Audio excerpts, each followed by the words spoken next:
Кризата ја намали новогодишната еуфорија. Шопинг моловите полни, ама кесите попразни. Викендов можеше да се забележи гужва низ шопинг центрите во главниот град, но традиционалното предновогодишно пазарување е помало за разлика од минатите години. Празничната еуфорија годинава во минимални дози за разлика од претходно. Ја како што гледам слабо, послабо оваа година. Кој колку има се спрема можностите, спрема. Во споредба со другите години? Па има разлика. Многу е поскапа сега него што беше. Да ви кажам, кој како може така се зима. Али сепак постои нормално.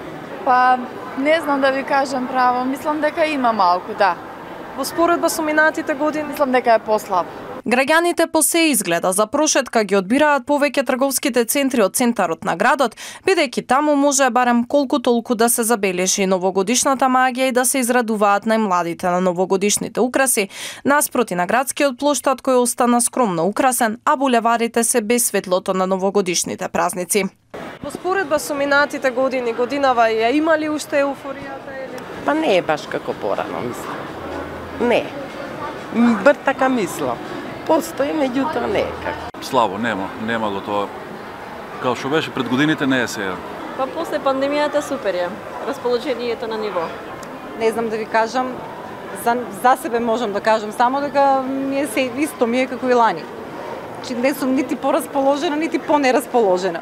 Иако испраќаме година која беше економски тешка за преживување, изгледа граѓаните сепак колку толку се обидуваат да ја доживеат најлудата ноќ.